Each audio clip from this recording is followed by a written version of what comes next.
Good morning all of you. Welcome to GP study live. GP study live में आपका स्वागत है।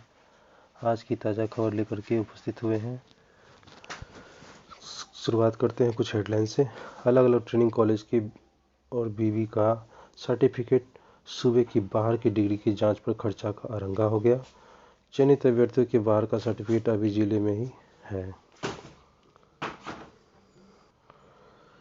जांच टीम को 1 महीने पहले मिल चुका है सर्टिफिकेट और 1000 से अधिक बाहर के सर्टिफिकेट जिनकी जांच के लिए टीम को जाना था बाहर।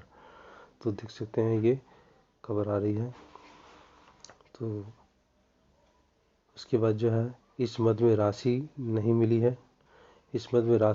डीपीओ स्थापना जमालुद्दीन ने बताया कि अलग अलग राज्यों के सर्टिफिकेट हैं जिनके लिए टीम को जाना है, मगर सभी लोग बिना खर्च मिले जाने से इनकार कर रहे हैं, जबकि इस मद में कोई राशि नहीं दी गई है। हमने इस संबंध में विभाग को भी लिखा है कि जांच टीम को कहा जा रहा है कि प्रक्रिया शुरू करें। मैट्रिक इंटर के सर्टिफिकेट की जांच पूरी हो गई। बिहार विद्यालय परीक्षा समिति के क्षेत्रीय कार्यालय के बिहार बोर्ड से मैट्रिक और इंटर करने वाले अभ्यर्थी का सर्टिफिकेट सत्यापन कराया जा रहा है। डीपीओ ने बताया कि 1800 से अधिक मैट्रिक और इंटर के सर्टिफिकेट जांच पूरी हो चुकी है। बुधवार को पूरी रिपोर्ट मिल जाएगी। प्रमाण पत्रों के सत्यापन के साथ ही इन अभ्यर्थियों के नियुक्ति पत्र देने का एक चरण पूरा हो गया है।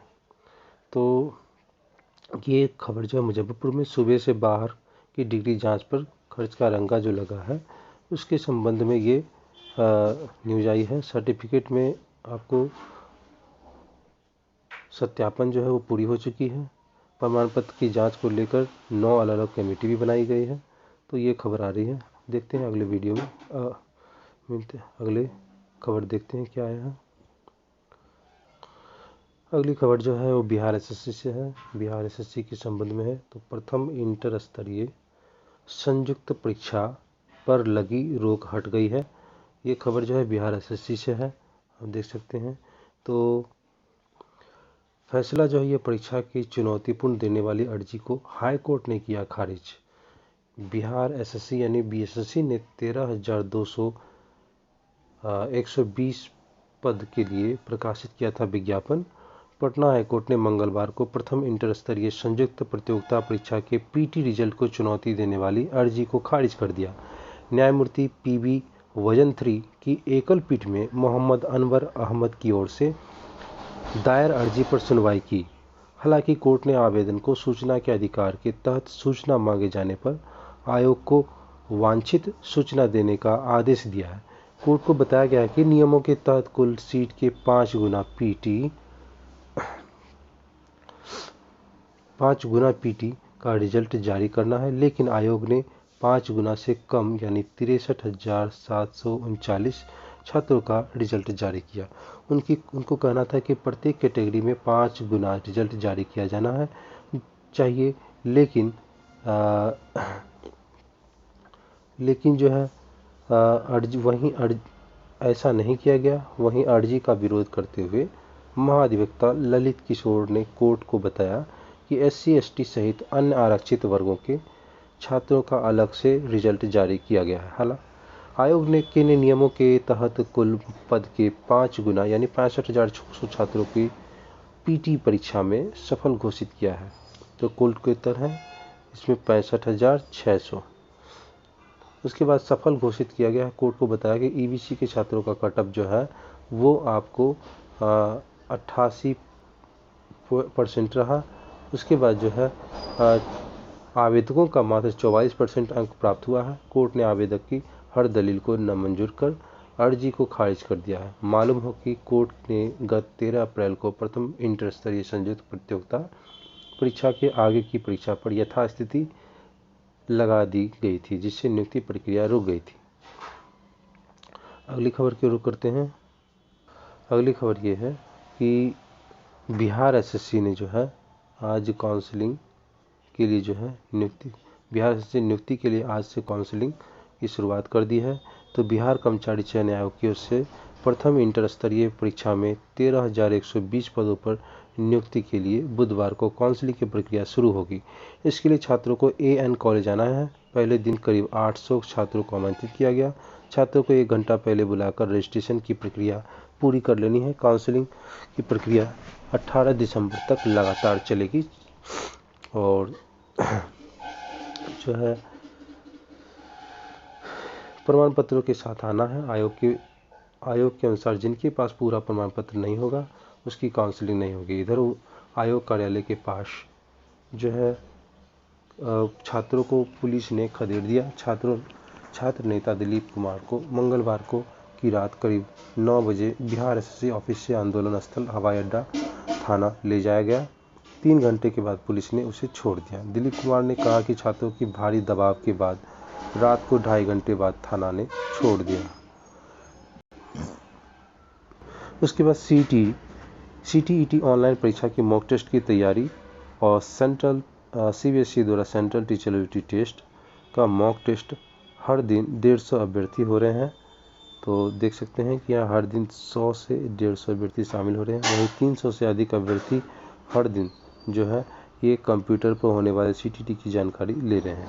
CBSE द्वारा पहली बार CTET कंप्यूटर बेस्ड के लिए परीक्षा लिया जा रहा है। परीक्षा 1 महीने में चलेगी और ये जो है 16 दिसंबर से 13 जनवरी तक चलेगी। इसके बाद जो है मॉक टेस्ट केंद्र बनाया गया है। बिहार की बात करें तो सेंट डोमिनिक सोवियोज हाई स्कूल जो है इसमें CTET का केंद्र बनाया गया है। अगली खबर है वो जिले की सरकार बनाने की कवायद, 15 तक बनेगी पंचायत और जिला की सरकार।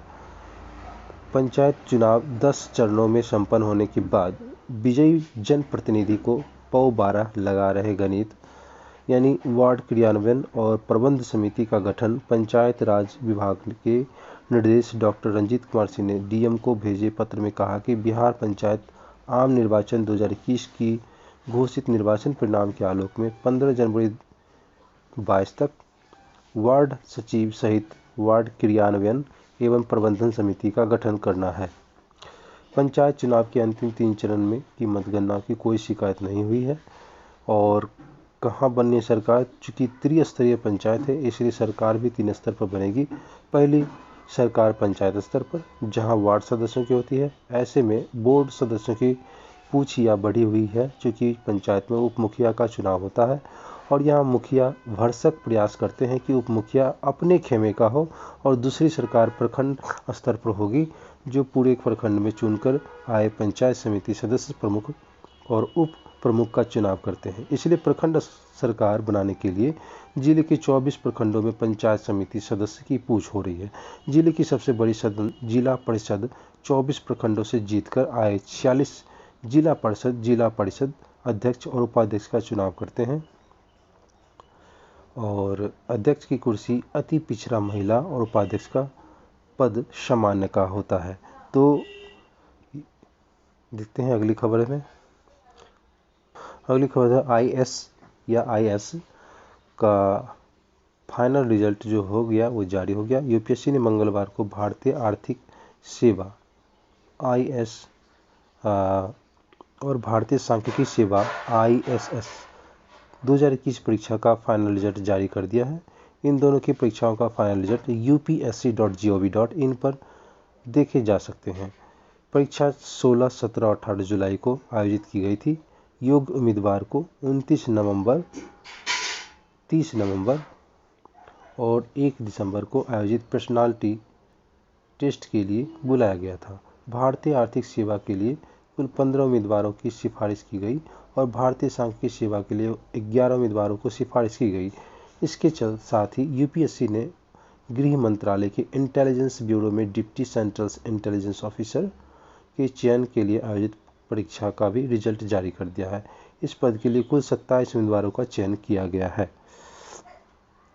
तो अगली खबर जो है वो है अब सहमति हो गई है। अब कहे जाएंगे सहायक शिक्षक वेतनमान पर बजट सत्र के बाद मुख्यमंत्री से होगी वार्ता। पारा शिक्षकों की सेवा होगी अस्थायी। 64,000 पारा शिक्षक झारखंड में अभी कार्यरत, साल तक बनी रहेगी पारा शिक्षकों की सेवा। यह संवर्जन की सरकार है। सरकारी अनुबंधन कर भी युवाओं और महिलाओं की सरकार। सीमित वित्तीय संसाधनों के बावजूद सरकार आपकी आशाओं और आकांक्षाओं को, अधिकारों को पूरा करने के लिए कृत संकल्प है। ये हेमंत सोरेन मुख्यमंत्री जी का कहना है। तो राज्य के 64,000 पारा शिक्षकों के संबंध में न्यूज है कि सेवा अस्थायी होगी, यानी अब 60 साल की उम्र तक सेवा में रहने वाले 4% हर साल मानदेय में 4% वृद्धि होगी। साथ ही 4 आकलन परीक्षाओं में पास नहीं करने के बाद भी उन्हें सेवा से हटाया नहीं जाएगा। उसके बाद जो है आपको मुख्यमंत्री के साथ बजट सत्र में बैठक पर वेतनमान देने और आरक्षण रोस्टर क्लियर करने का रास्ता भी निकाला जाएगा। मंगलवार को शिक्षा मंत्री जगन्नाथ महतो और पारा शिक्षकों के बीच हुई वार्ता में इस सहमति पर बनी। अब मानदेय वृद्धि और सेवा शर्त नियमावली को अगले सप्ताह कैबिनेट की बैठक पास कराया जाएगा। इसके बाद पारा शिक्षक आंदोलन वापस लेने की घोषणा करेंगे। शिक्षा मंत्री के साथ हुई वार्ता के बाद पारा शिक्षकों की एक प्रतिनिधि मंडल मुख्यमंत्री हेमंत सोरेन के मुलाकात कर उनका आभार जताया और कहा कि पारा शिक्षकों के लिए आज हर्ष का दिन है और प्रतिनिधि मंडल से शिक्षा मंत्री के धन्यवाद लेंगे। तो इस तरह से अनुकंपा, अगली खबर जो ये है, ये अनुकंपा पर आश्रित नौकरी को भी मिलेगी। शिक्षा मंत्री ने कहा कि पारा शिक्षकों का निर्धन पर आश्रित को अनुकंपा के आधार पर नौकरी दी जाएगी। सरकार इस पर विचार कर रही है। पारा शिक्षकों के ईपीएफ सेवानिवृत्ति का लाभ, लोन, चिकित्सा, पितृत्व अवकाश का भी लाभ मिलेगा। इसके अलावा पारा शिक्षकों का दर्ज केस भी वापस किया जाएगा। अभियान बंद होने पर पूरा भार उठाएगी सरकार। पारा शिक्षक अब सहायक शिक्षक के रूप में जाने जाएंगे और 2022 से समग्र शिक्षा अभियान बंद होने पर इन शिक्षकों के मानदेय का खर्च राज्य सरकार उठाएगी। इसके लिए बजट में प्रावधान किया गया है। नई शिक्षा नीति अनुसार 2022 से कहीं भी पारा नियोजित और अनुबंध पर शिक्षक नहीं होंगे। तो आप देख सकते हैं कि हेमंत सरकार, जो झारखंड सरकार, काफ़ी अच्छी पहल कर रही है शिक्षकों के लिए। पारा शिक्षकों की मुस्कान देख सकते हैं, तो उनके चेहरे पर मुस्कान दिख रहा है। सीएम ने, मुख्यमंत्री हेमंत सोरेन ने कहा कि कई सालों से पारा शिक्षकों की मांगों पर विचार नहीं हो सका, परंतु हमारी सरकार ने पारा शिक्षकों के दर्द को समझा और उनकी मांगों को सकारात्मक रास्ता ढूंढने का काम किया। अगली खबर जो है ये देख सकते हैं, रेड जोन में यहाँ पर बिहार अभी 56% स्कूल शिक्षकों की कमी से जूझ रहा है। तो ये टोटल ग्राफ दिया गया है। State wise distribution of school teachers, single teacher schools, school with vacancies and teacher requirements. तो इसमें देख सकते हैं कि state, territory, total schools, total teachers, total women teachers, single teacher schools, school teacher with vacancies, total requirements. इसमें जो है बिहार का है 56% है। अगली खबर है कि पहले सत्यापन फिर भुगतान।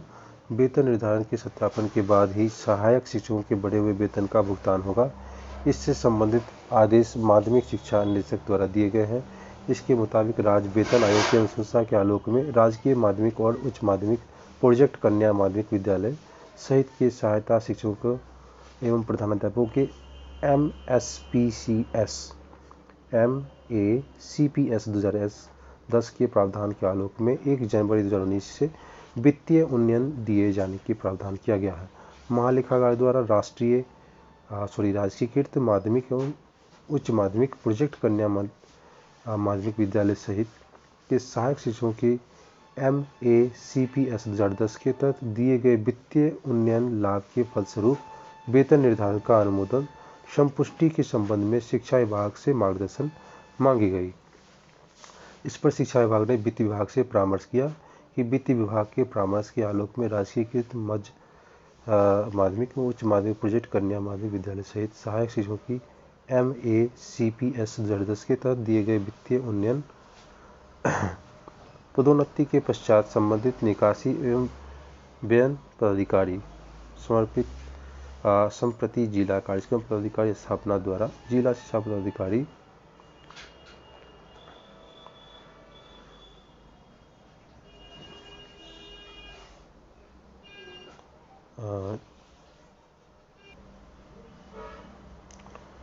कार्यक्रम पदाधिकारी माध्यमिक विद्यालय अनुमोदन संपुष्टि हेतु संबंधित जिला लेखा पदाधिकारी को भेजा जाएगा। जिला लेखा पदाधिकारी अंतिम सत्यापन के बाद ही भुगतान करेगा। शिक्षकों की प्रतिनियुक्ति रद्द कर मांग की गई रिपोर्ट। पटना प्रमंडल क्षेत्रीय शिक्षा उप महानिदेशक ने प्रमंडल के सभी जिलों के जिला शिक्षा पदाधिकारी को निर्देश दिया है कि शिक्षकों की प्रतिनियुक्ति अविलंब रद्द कर रिपोर्ट दे। मामला प्रखंड संसाधन केंद्रों और प्रखंड कार्यालयों और जिला स्तरीय के कार्यालयों से अवैध रूप से प्रतिनियुक्त शिक्षकों से भी जुड़ा है। निर्देश में कहा गया कि अगर किसी पदाधिकारी द्वारा निर्वाचन के नाम पर शिक्षकों की प्रतिनियुक्ति किया गया है तो वो प्रतिनियुक्त शिक्षक के वेतनमान का भुगतान शिक्षा विभाग द्वारा नहीं किया जाएगा। अगली खबर जो है वो स्कूल और कॉलेज ने फॉर्म तो भर दिया पर नहीं जमा किया पंजीयन और परीक्षा शुल्क। तो 3 लाख छात्रों की परीक्षा पर संकट है। बोर्ड ने 18 दिसंबर तक शुल्क जमा करने का अंतिम मौका जनवरी के पहले हफ्ते में प्रदेश में जारी किया गया। 3,244 स्कूल कॉलेज के छात्र छात्राओं से होगा प्रभावित। सबसे ज़्यादा 30,000 से अधिक छात्र पटना से हैं।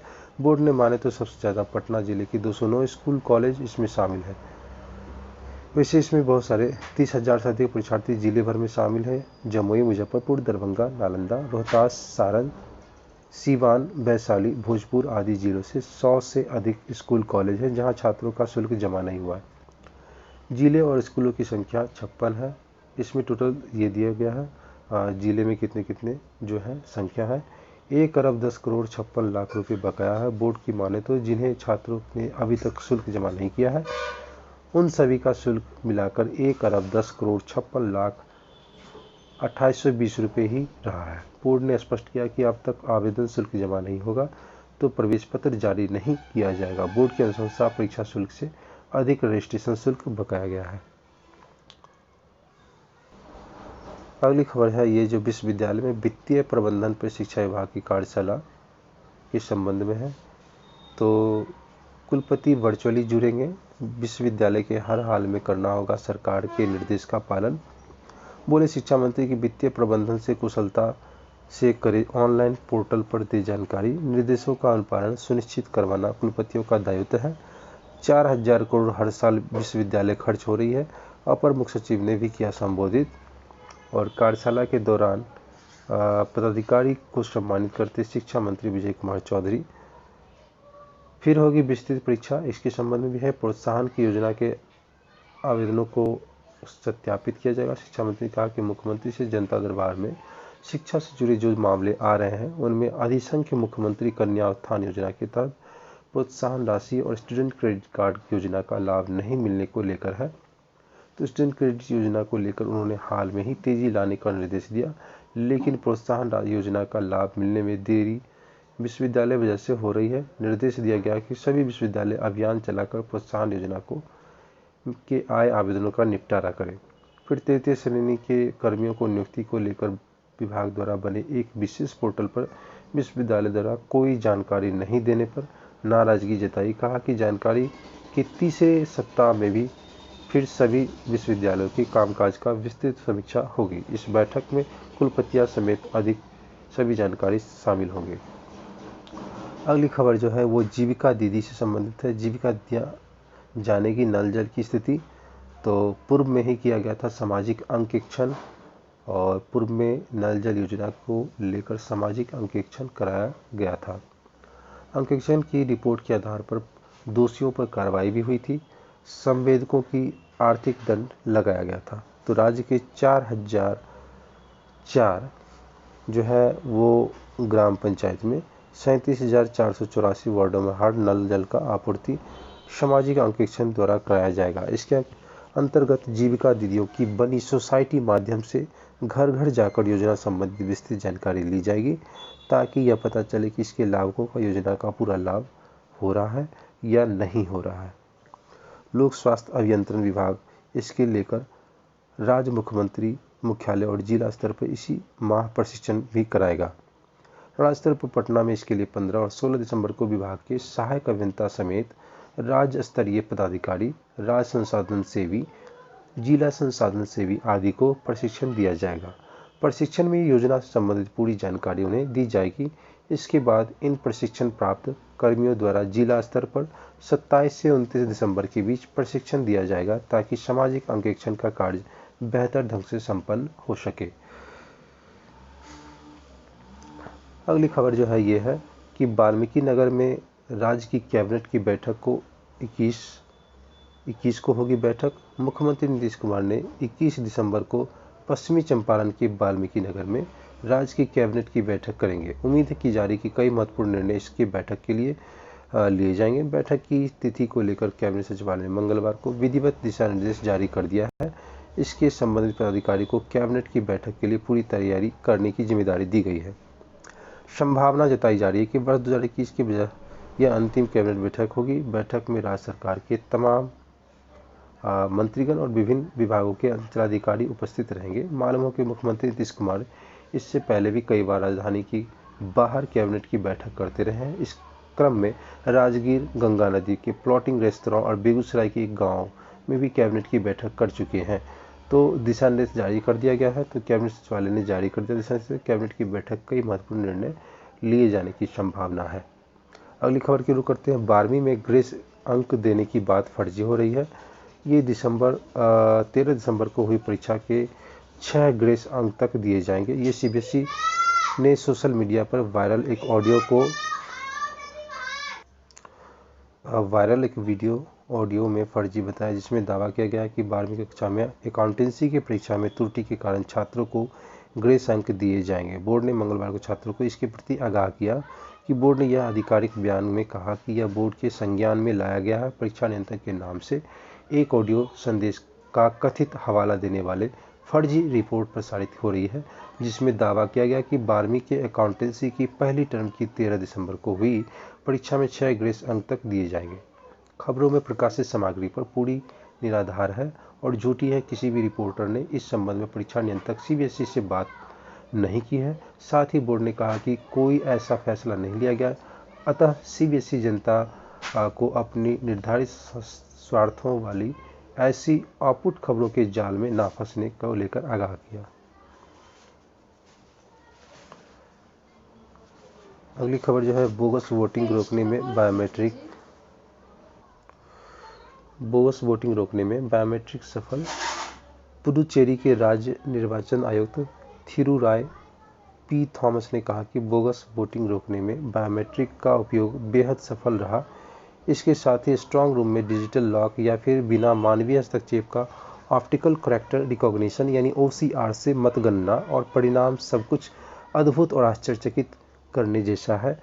श्री थॉमस मंगलवार को यह राज्य निर्वाचन आयोग में प्रेस कॉन्फ्रेंस को संबोधित करते हुए इन दोनों को बिहार दौरे पर उन्होंने आयोग मुख्यालय में 11वें और अंतिम चरण के पंचायत चुनाव के बाद OCR तकनीक के माध्यम से लाइव मतगणना प्रक्रिया को देखा। श्री थॉमस ने कहा कि योजना बनाने का अलग बात है, लेकिन इतने बड़े पैमाने पर सफलतापूर्वक इसे सफल धरातल पर उतारने में राज्य निर्वाचन आयोग बिहार ने नजीर पेश की है। उन्होंने बताया कि अंतिम चरण के मतगणना के बाद दिन बूथों पर जाकर हमने महसूस किया कि साक्षर या निरक्षर वोटरों दोनों के अंदर बायोमेट्रिक्स डिवाइस पर अंगूठा रखते ही आत्मविश्वास में बढ़ोतरी होगी। इस मौके पर राज्य निर्वाचन आयुक्त बिहार डॉक्टर दीपक कुमार ने कहा कि नई तकनीक की मदद से एक साथ चुनावी हिंसा, बूथ लूटने, मतगणना में गड़बड़ी, चुनाव परिणाम संबंधी विवाद के आंकड़े में भारी गिरावट आई है और कुल मिलाकर यह 1% से भी कम हो गया है। नए प्रयोगों की सफलता से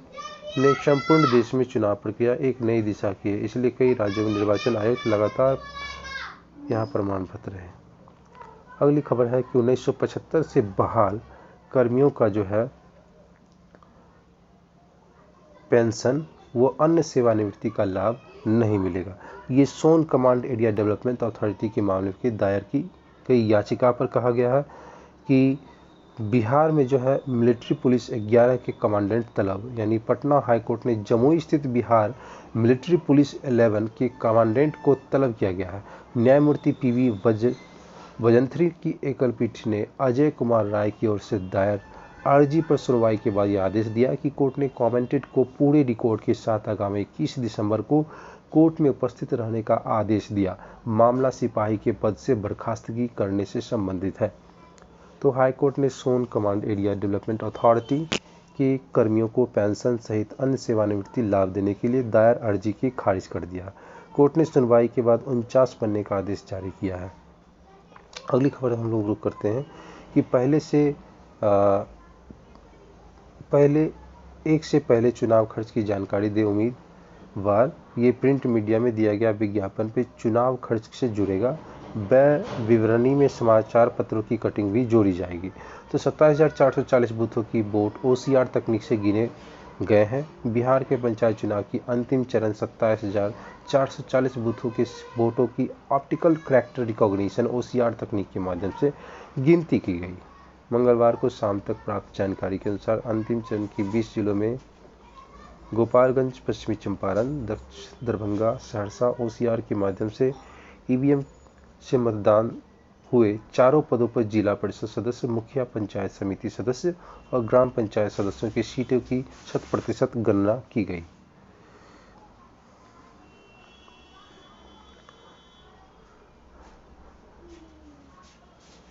अगली खबर जो है ये RBI के वर्ष 2018 से अब तक बैंकों के खिलाफ 10 लाख से अधिक शिकायतें मिली है।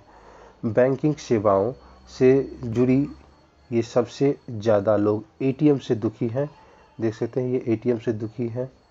तो इस संबंध में साल दर साल बढ़ रहा है शिकायतों का आंकड़ा। कुल कितने मामले हैं ये आप देख सकते हैं कि देश में बैंकिंग सेवाओं से जुड़ी शिकायतों की लगातार बढ़ रही है। कोरोना महामारी के दौरान लोगों ने लाखों मामले रिजर्व बैंक के दरवाजे खटखटाए। RBI के लोकपाल की जुलाई 2018-19 में से अब तक 10.39 लाख शिकायतें मिली हैं।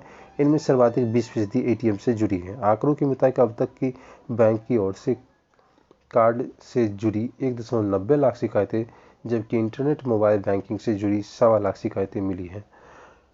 किसी के नाम पर जो है पिछले वर्ष में बिना मंजूरी के सेवाओं के नाम पर पैसा काटना, कटौती के बाद भी ऋण का ब्याज ना घटना जैसी शिकायतें ज़्यादा थी। रिजर्व बैंक का दावा है कि 2020-21 तक की सभी शिकायतें निपटा दी गई हैं। इस वर्ष भी नवंबर तक मिली करीब 2 लाख शिकायतें 176 लाख का निपटारा हो गया है।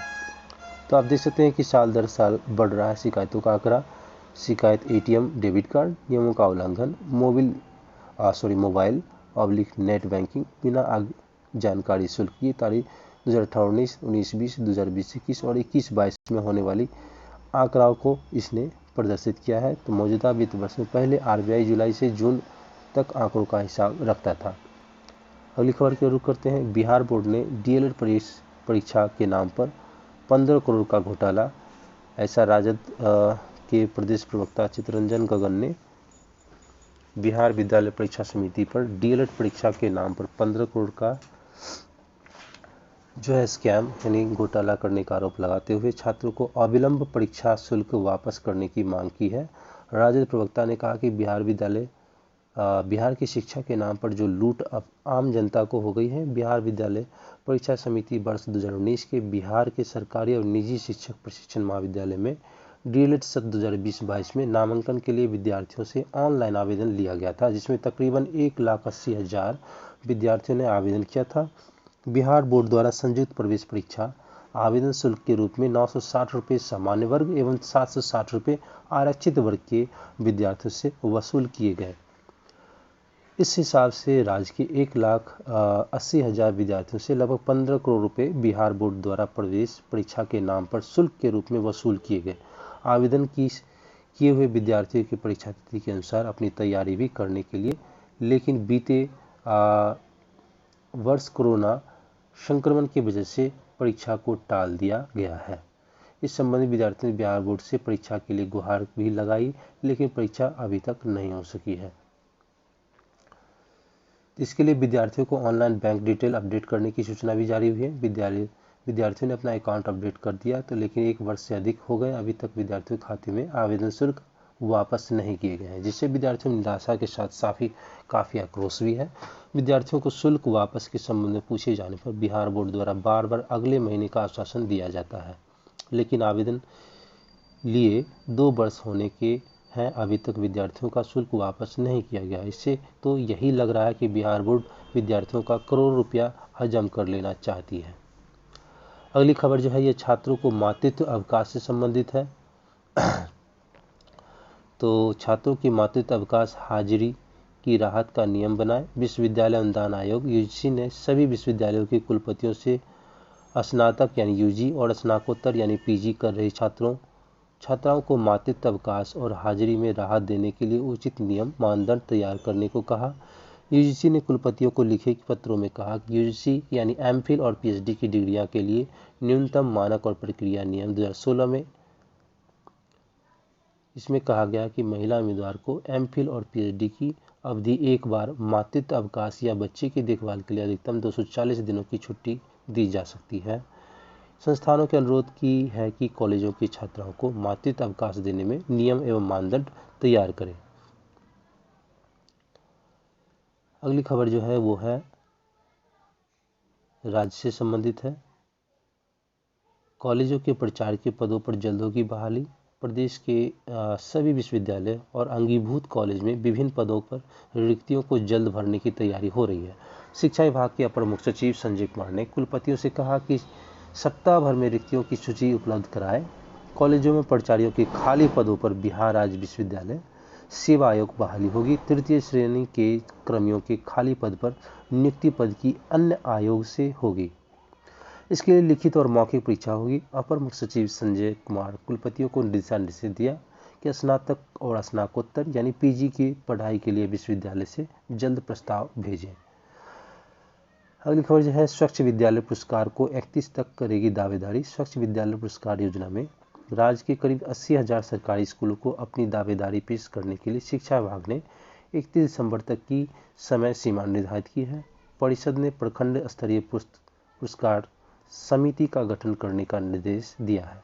समिति के द्वारा 1 से 15 जनवरी 2022 तक 5 प्राथमिक तथा 5 मध्य और उत्क्रमिक मध्य विद्यालय का चयन पुरस्कार के लिए नामित किया जाएगा। अगली खबर जो है वो है